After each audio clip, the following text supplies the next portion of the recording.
In today's episode of the Locked On Pistons podcast, we are starting our season previews with just preseason, just 10 days away. First up, Ausar Thompson. Stay tuned for all of this on today's episode of the Locked On Pistons podcast.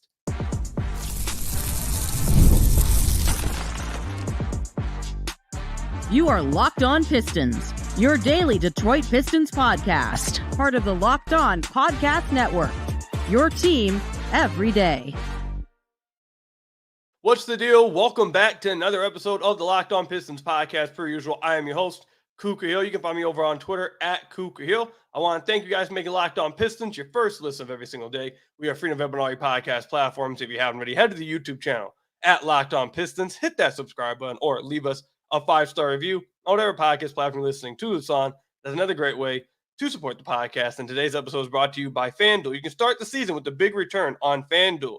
Place your first $5 bet and you'll get started with $200 in bonus bets guaranteed. Visit FanDuel.com to get started today. You'll hear a little bit more about FanDuel later. So on today's episode of the Locked On Pistons podcast, I want to start our season previews for the Pistons roster. Today we'll start with Ausar Thompson. And then I also want to talk about maybe the Pistons are trying to replicate the Detroit Tigers this upcoming year with what they've done over the last few weeks. We'll talk about what I mean with that. And also we had a training camp deal and a former Piston retired today. We'll talk about all that as well today. But I want to start with this. Like I said, we're starting with the first season preview for the Pistons, and it's going to be Ausar Thompson coming up. And the reason why I wanted to start with Ausar is because today I'm home from work. I'm feeling sick. So I was just chilling here. I was going through a bunch of stats and decided to put together a little video. I initially wanted to start by putting together a video of Ausar Thompson's finishes around the rim from this past year and talk about how well of a finisher he was this past year. But the more film I was watching, the more the dribble pull-up started jumping off the film to me. So I was like, okay, let's go and look at some numbers and let's go look at some more clips of just off the dribble jumpers. And I found some interesting stats, and that's what really brought me to say, okay, you know what, let's talk about Ausar Thompson on tonight's episode and preview his upcoming season. So I don't really want to spend too much time, revisiting or really going deep into last season. I just want to talk about what you should expect from him this upcoming year. And look, I've been probably the main person beating this drum because I feel like most people, and also I apologize for anybody on YouTube. You guys see some towels in the back. I had to do some laundry earlier. I had to fold some towels, if you only.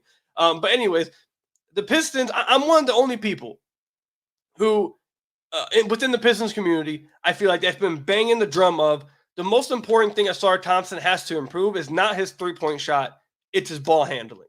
And with more and more stuff coming out suggesting that, James Edwards, before he left to New York, he put an article out what he believes the starting lineup will be. It had Ausar Thompson in as what seemed like the secondary ball handler because it had Simone Fontecchio, Tobias, and Duran. The only other person that you figure would be able to do it is Ausar Thompson. Keith Langless of Pistons.com also didn't have, Jane Ivey in the starting lineup, which again would then lead to you believing Ausar Thompson would have to be the one that takes up some of that secondary playmaking. And obviously, I feel like a lot of people want Ausar on the floor because of his defense. That's very clear. His rebounding, all the intangibles that he brings to the court. But like I've said many times, you don't draft Ausar Thompson number 5 if you don't believe that some of the point guard role that he ran at OTE translates to the NBA. If you don't think he can do that, you don't draft him number 5. They draft him number 5. Trajan's spoken very highly about him. And I've what I've really spoken about when we've mentioned the whole ball handling improvement, I've really stood mostly on like the playmaking aspect of it because he has a tremendous vision. He has tremendous feel. Processing speed is very quick. He anticipates really well the defense. I think and we've had Dan Favelli on the podcast, and he spoke about how he's really high on Ausar Thompson's playmaking ability already after his rookie season. I think he already is there as a playmaker. He just needs the reps. So basically, I've spoken a lot about the playmaking part. But one of the areas that I think that I haven't spent as much time on that I should have spent more time on is what the scoring aspect of what improving his ball handling would really do for him. This past year, a lot of Ausar Thompson's buckets came off of assists, dump offs, offensive rebounds, pick and roll, stuff like that. I wouldn't say there was a ton of Ausar Thompson scoring that was happening from himself. It wasn't like he was going out there and creating for himself. I should have brought up the numbers for. I didn't get the numbers. That's my fault. I should have got the numbers for the amount of buckets assisted and unassisted. That's my fault. I really centered on these numbers I brought up. I didn't think about this till just now. So that's my fault. But if you watched the Pistons this past year, you obviously know that it didn't seem like a lot of his buckets were coming from him creating for himself. And with the type of athlete he is, in that playmaking that he has, to unlock that as well, you need the ball handling, but you also need to be a threat to score. So this upcoming year, they need Ausar Thompson to have improved his ball handling. So not only can he be a playmaker, so he can be a scorer as well. And now I want to dive into some of these numbers that I was referencing. So at the basket this past year, Ausar Thompson was in the 71st percentile finishing-wise, according to Synergy. He had 1.28 points per possession this past year for the Detroit Pistons. Now, he shot 64%, what they say on Synergy, 63.9%, if you want to be exact, at the rim. So he was already a great finisher at the rim this past year as a rookie. And a great way to utilize your ability to finish at the rim and the touch he has around the rim is to become a better driver. But you can't become a better driver. You can't be trusted to make those drives in the half court if you don't have a strong enough handle to avoid getting the ball knocked loose. You don't have a strong enough handle to really get your drives online instead of being bumped off your drive, your line of drive, all that kind of stuff. You need to be able to have a stronger handle so you can be trusted to get to the basket and open up those opportunities to increase your scoring load. But another area that Ausar Thompson flashed during his rookie season, and he flashed especially at the end of his OTE season, right before the NBA draft, which I spoke about a lot on the podcast, was his off-the-dribble scoring when it comes to off-the-dribble pull-up jumpers. Now, at the end of his OTE season, I spoke about this a lot pre-draft, that he was flashing a ton of off-the-dribble shot making when it comes to step-back threes, off-the-dribble fadeaways, off-the-dribble pull-up middies. He was doing a lot of that at the end of the OTE season. And it wasn't like he was shooting at like KD level percentages, but he was doing it enough at the end of the OTE season to feel like, okay, this might be something that's in his future, because he's flashing it more and more and more, especially when the playoffs came around. He was doing it a ton. And then throughout this season, he obviously didn't get a lot of reps to do so during the Pistons season, during the rookie season of his career. And also, thank you, my guy Griff. He got the numbers for me. 67% of Ausar's twos were assisted. 95% of his threes were assisted. So obviously, a bunch of his buckets were from others creating for him. He wasn't creating for himself. So I appreciate you, Griff, getting that for me. But like I was saying, he didn't create for himself a lot this year. He didn't get the chance to have the ball in his hands and really create off the dribble for himself. Also, he wasn't hitting catch and shoot threes. Like, he was shooting really poorly. So I'm sure that had a lot to do with the coaching staff's trust in him trying to create off the dribble buckets, and also probably his own confidence in trying to create those off the dribble shots that he was doing in OTE. However, in the limited sample that we did get, and also I tweeted this out over on Twitter. I tweeted out like a minute and 50-second video to go along with these stats of only off the dribble pull-up mid-range shots. So if you want to go look at to back up what I'm saying, go follow me on Twitter. I have a video posted on there that I went and made. But off the dribble mid-range shots, he shot 47.1% on, again, pull-up mid-range shots. All pull-up jumpers. Pretty damn good. Now, it's an incredibly small sample size. It's only on, hold on. I just exited it out. Give me just a second. He made 24 of them out of 51 shots. So not a high sample size at all. But if you're someone who watched him at OTE and saw him do some of that at OTE, I feel like this kind of backs up some of the stuff you saw at the end of his last year at OTE. And also, if you just watch his jumper, the way it looks when it's at standstill versus when he's taking it off the dribble in the mid-range, one of them looks incredibly awkward and has a hitch in it, and it just doesn't look right at all. It looks like he doesn't know how to shoot a basketball when he stands still. And when he's shooting off the dribble, it looks fluid. He gets incredible height on his jump shot. His release, where he releases the ball, is incredibly high. He jumps incredibly high off the ground. You can't really block it. He has nice touch on it. It looks all one motion. It looks incredibly fluid. And he shot well in the limited sample that we got. So all that to say this, I still believe in that shot-making ability off the dribble, but it's impossible for you to be able, for the coaching staff to trust Ausar Thompson to even try to unlock that if he doesn't have a strong enough handle to not worry about him turning the ball over or him dribbling himself into, spots that he can't get himself out of, or losing the ball on the way to the basket. Now you've stalled the offense, and now you got to look for a kick out. Now there's only 5 seconds left in the shot clock. Now you got a desperation heave or a desperation ISO going on. Ausar Thompson, yes, he has to improve his outside shot. And no one's trying to say he doesn't have to improve that. But I seriously think for his preview, what every single person should be paying attention to is his ball handling tighter. Is he a better ball handler this upcoming year? Because not only does that unlock him to be able to be that secondary playmaker when it comes to creating for others and being trusted on the floor to where they can have Jane Ivey maybe run the entire bench unit and have his own spaced out lineup like Keith Langlis of Pistons.com mentioned. You can trust Ivey to do that if you trust Ausar Thompson to take up the secondary playmaking responsibilities in the starting lineup.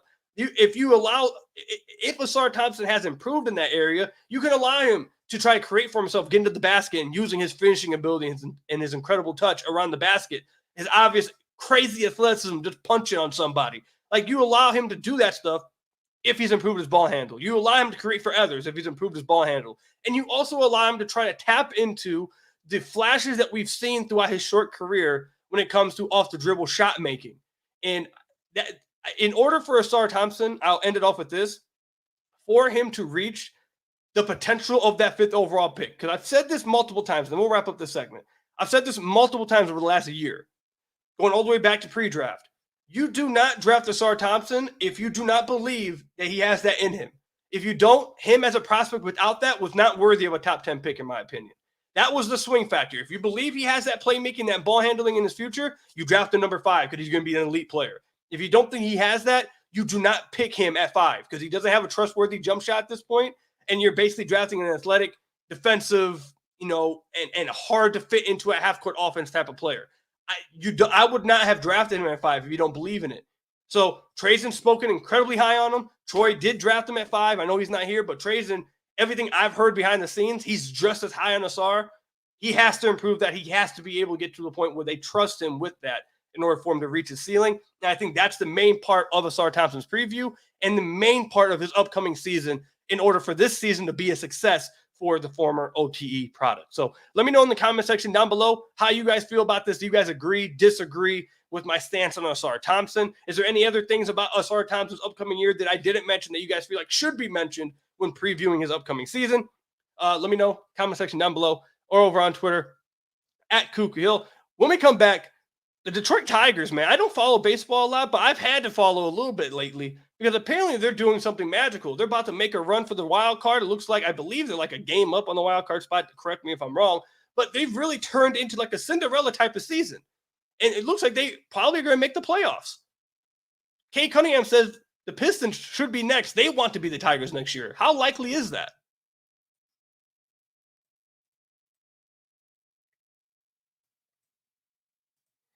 Hey, NFL fans, you can start the season with a big return on FanDuel, America's #1 sportsbook. So when you get a hunch in the middle of the game, you can check out the latest stats, view live, play-by-play, so much more on the same page when you place your bets. You'll get started with $200 in bonus bets guaranteed when you place your first $5 bet. I've told you guys this many of times over the last, or going back a few years ago when betting became legal in Michigan. I didn't know where to go. I didn't know anything about it. Didn't know what apps to try out. Didn't know anything. I tried out FanDuel, and years later, I have not turned back since. Not only is it super fun to use, it's super self-explanatory, but going back again, most important thing, it's just super fun to use. You can do so many things in FanDuel, and for someone that's new to it, being super self-explanatory and easy to use probably is just as important as being fun to use. So again, head over to FanDuel.com. You get started with $200 in bonus bets guaranteed when you place your first $5 bet at FanDuel.com, America's #1 sportsbook. So I want to thank you guys again for making Locked On Pistons your first listen of every single day. We are free and available on all your podcast platforms. If you haven't already, head to the YouTube channel at Locked On Pistons. Hit that subscribe button or leave us a 5-star review. Whatever podcast platform you're listening to this on, that's another great way to support the podcast. So I believe 2 days ago on Wednesday the 25th, the Detroit Pistons had an event with StockX which is a new partner of theirs. You're going to see StockX on the jerseys now for the Detroit Pistons. They had an event at Camp Martius Park on Wednesday. It was a cool event. They had a lot of people there. They had Cade Cunningham there. They had Big Sean there, Lindsey Hunter, Jalen Rose, all that kind of stuff. It was a cool event, a cool public event for the city to be a part of, and just a really cool community event. But at the event, obviously, people are going to get the chance to ask Cade questions or talk with Cade about certain things for a limited amount of time, obviously. I was not able to be there because, as you can probably hear me, I've been sick, and a few days ago I was much worse. So I didn't want to get anybody sick. So I was not able to be there. But either way, at this event, obviously, over the last look, I don't follow baseball a ton. I'm not huge into baseball, but I've clearly have seen over the last few weeks that the Tigers are doing something magical. Now I'm not going to say I'm an expert on it, but I know that their season was going really poorly at one point. I know a lot of people were done with the Tigers at one point. And now it sounds like they're about to make the playoffs. It sounds like went into a Cinderella story. They've turned the season around. They're in the wild card spot right now. Right as I'm recording this, 30 minutes ago, I believe they hit a ground or fly out, and I forget who it was. Someone ran home on a fly out and went up 4-3, and they won that game. So they've won another game. Everyone's going crazy in the city. Everyone's having so much fun, and they've kind of revitalized some of the energy in the city when it comes to the sports fans because of how well the Tigers are doing. And obviously, Cade Cunningham has noticed this. And at the Camp Martius event for StockX and the Detroit Pistons, they asked him about this. And Cade said, basically, I believe that he's referencing him and the Pistons, I believe we are next. I believe we can do what the Tigers are doing next year. It's our time. It's our time coming up. And look, this is why I want to take that point. Over the whole offseason, now I was also on Locked On NBA yesterday. You heard some of my thoughts on there as well. I will say I was having more so fun. I was trying to have fun and bring more entertainment value on Locked On NBA. So I hope everyone enjoyed it and had fun with it. Don't take it too literal. I was trying to make it fun, fun listen for everybody. But we talked a little bit about the Pistons' upcoming season. And throughout this entire offseason, I've mentioned that I believe just a few weeks ago, I think my final verdict was I don't know where I stand on the Pistons offseason. I can't figure out where do I feel like it was a good offseason? I mean, no. Do I think it was a great one? No. Do I think it was a terrible one? No. But I can't figure out where I really want to plant my flag with the Pistons offseason. I've been like that all offseason. I've told you guys this over and over that they didn't go out and make any crazy moves, but they also didn't go out and make any moves that destroyed their future. It kind of felt like they, tried to play both sides. And it's just rough for me to get a legitimate, firm opinion on where I stand with how they did this offseason. So talked about that a little bit yesterday on Locked On NBA. Then with Cade's thoughts, like I mentioned, I've been home from work. So I was looking into some numbers. I was watching more film.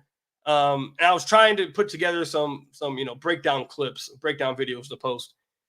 And I think I finally found out where I stand as of right now. I find myself, and I just tweeted this out 20 minutes ago, I find myself getting not necessarily higher on the offseason. I still find myself questioning the offseason while at the same time getting higher on how good I think they could be this year. So I don't think that this offseason was that great.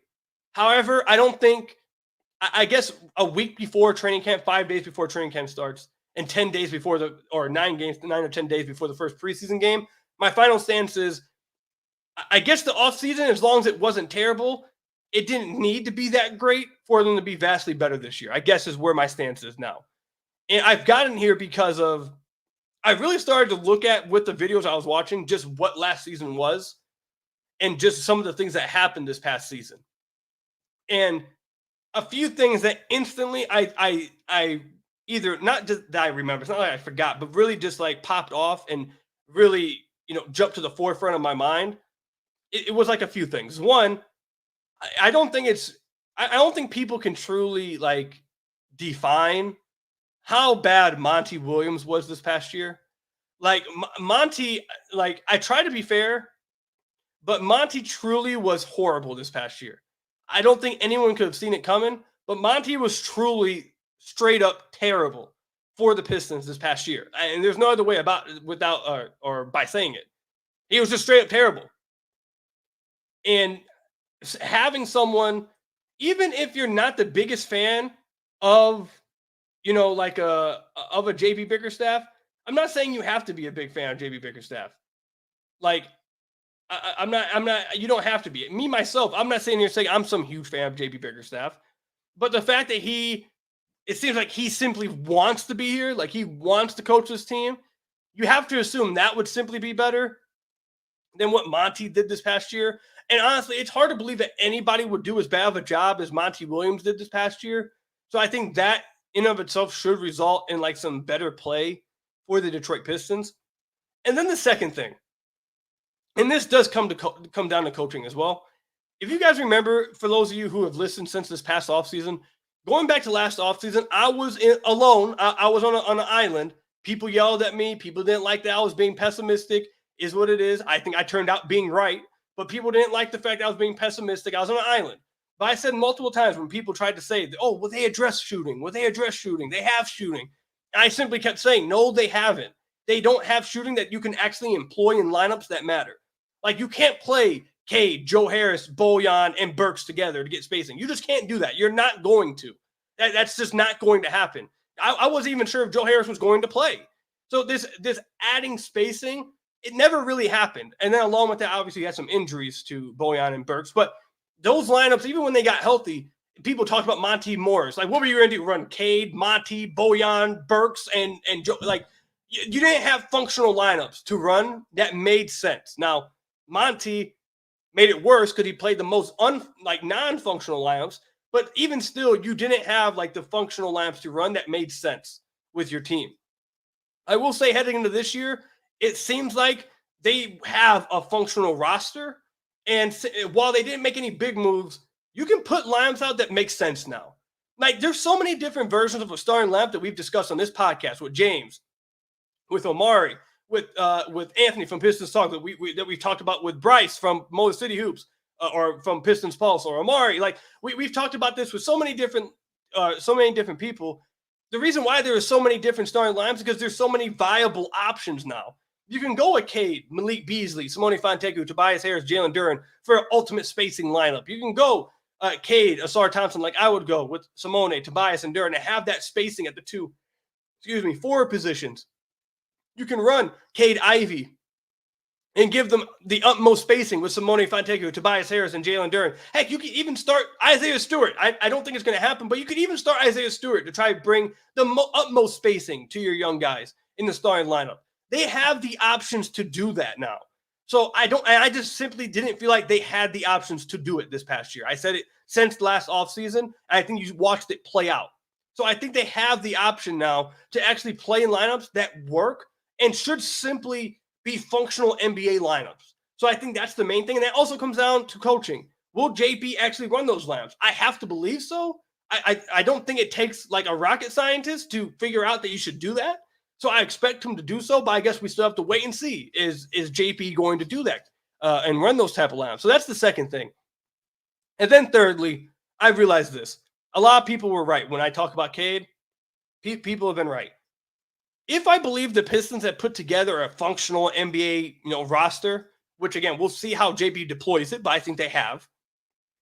If I also think that Cade is good as I think he is, this team should be much better this upcoming year. And you know what? That's true. That's just straight up correct. If I think as highly as I think of Cade moving forward, if I think Cade is that good, and I believe they put together a functional NBA roster, I don't think it's great by any means. I don't think it's that good, to be honest, either. But I think, again, it's just a functional NBA roster that has functional lineups that you can deploy. If I believe that, and I also believe Cade's awesome, I mean, I'm not saying they should be the 8th seed, but they definitely shouldn't be the 15th or the 14th, or maybe not even the 13th. Like, they should be somewhere between that 12, 11, 10th seed and should be hovering closer to 30 wins this upcoming year. Heck, I wouldn't say 30 plus, because I think 16 plus wins over 1 year is a crazy jump to have for a worst team in the NBA. But, like, I can't rule it completely out. So to wrap up this segment, can the Pistons replicate the Tigers this upcoming year and have that Cinderella story and have that Cinderella type of season? I do think so. I think they can because they have a functional NBA roster that maybe isn't that great, but simply makes sense. And they have a star in Kay Cunningham, and he should be able to make something with this roster now. Whereas this past year, you couldn't make anything with that roster. And your head coach seemingly was trying to screw you over at every point. So I don't think they have that type of head coach. I think they have a better roster, albeit maybe not that great of a roster, a better roster with better functional lineups, better spacing, and you have a young star in Kay Cunningham, who I think is really awesome. So you should be a lot better this upcoming year. So I wouldn't rule out the Pistons potentially being a Tigers type of season this upcoming year. Maybe at the end of the year, you see them fight for this play-in, and all of a sudden, they go on a run, and they make the play-in, and who knows what happens at that point. So I do think it's on the board for the Detroit Pistons this upcoming year. But let me know in the comment section down below how you guys feel about that. Do you guys think the Pistons have a chance to have a Tigers-like season this upcoming year, and why do you believe so? Again, let me know in the comment section down below or over on Twitter at Kuka Hill. When we come back, a former Detroit Piston has retired today, and also the Pistons made a signing, a training camp signing today as well for not a backup point guard. PrizePicks is America's #1 daily fantasy sports app with over 5 million active members. PrizePicks is the easiest, most exciting way to play daily fantasy sports. All you do is pick more or less on 2 to 6 player stat projections, and you watch the winnings roll in. You can now win up to 100 times your money on PrizePicks with as little as 4 correct picks. PrizePicks is the only real money daily fantasy platform with an injury insurance policy so that your lineups stay in play even if one of your players gets injured. And if any of you guys who are experienced in this field know how big time that is.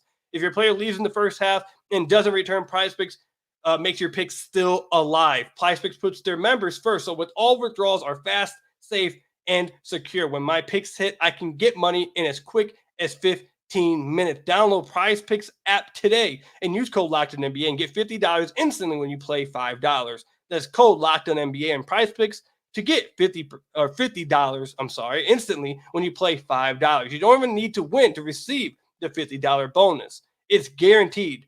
PrizePicks, run your game.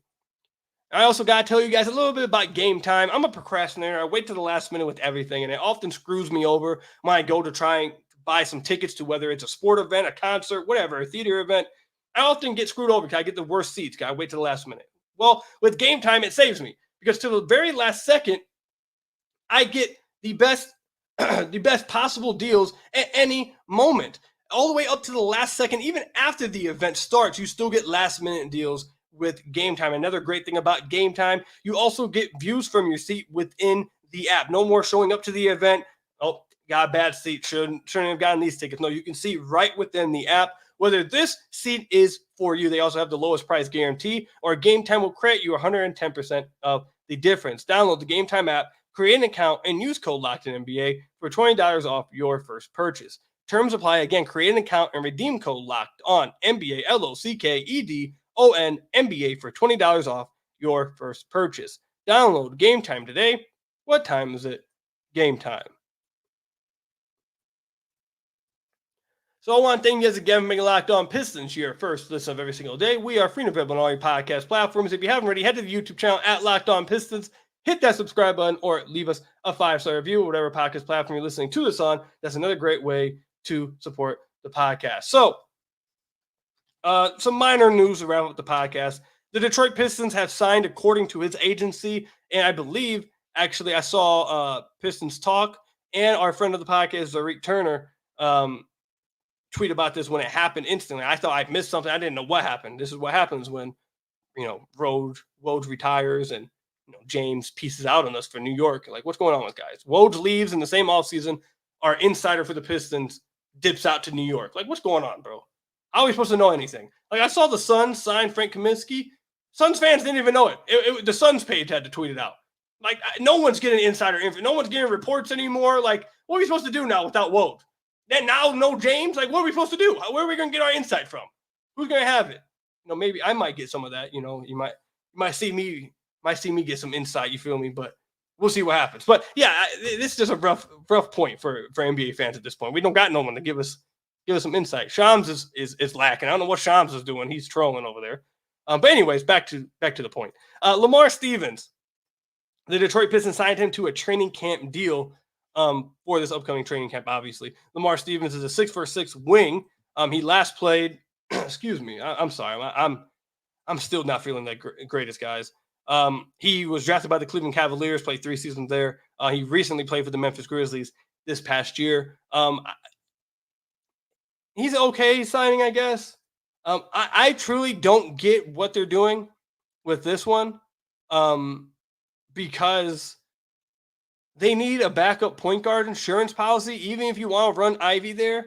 Like if Ivy were to get, knock on wood, hurt, you need an option there. If you were to run Ivy as a backup point guard and decide Ivy is not a point guard, he is an off guard that needs to play off of someone who creates the offense, which is what I think he is. But either way, if you want to try it and then that happens, you don't have another option in case it doesn't work out, that you just don't have an insurance policy. You just don't have a break glass, okay, we need a point guard.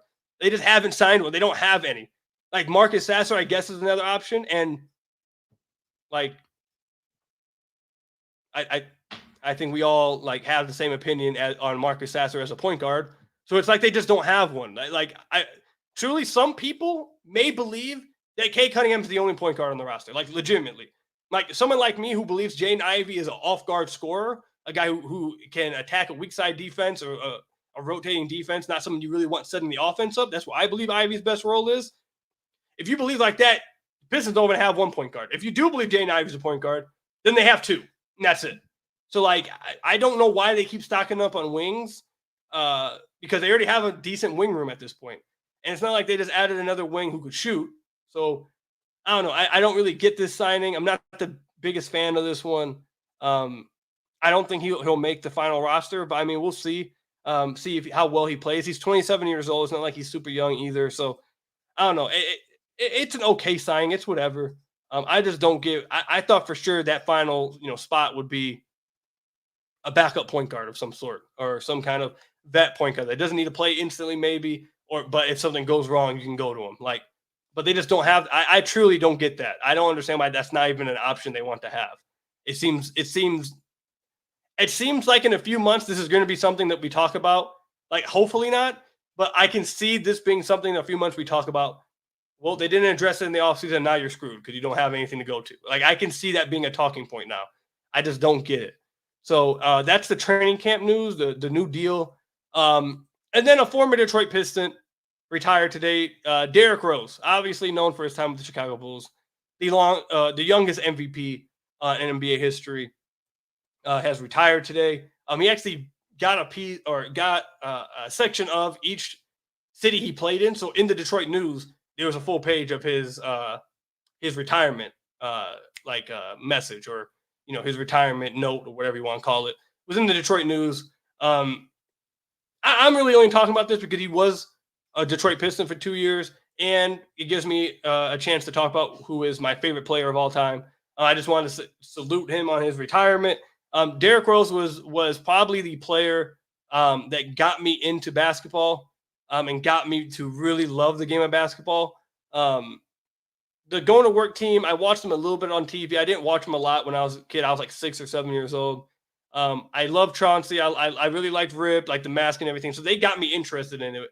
But like middle school, when you really start to like pursue things that you like and really start to try to do things, that's right when Derrick Rose took off. And he's been my favorite player since then. Like he was like, I wanted to play like D Rose. I modeled my game after D Rose. Like I had his shoes, the Addy Zeros. Like I had all of it. I have all of his jerseys. Like over the last, especially in college, I went and got every jersey for every team he played for. So I'm happy that I got to cover him. I was credentialed and got to cover the team the 1 year he was in Detroit. It was a fun season. So I'm happy I got to cover him and see how down to earth he was in the locker room and how good of a veteran he was in that locker room. But yeah, man, salute to Derrick Rose. Let me know in the comment section down below. Do you guys think that he's a Hall of Famer? He'd be the only MVP to not make the Hall of Fame. So do you think he's a Hall of Famer? Yes or no? It was a short prime, very short prime. But again, every other MVP is in the Hall of Fame. So I don't know. We'll wrap it up there, though.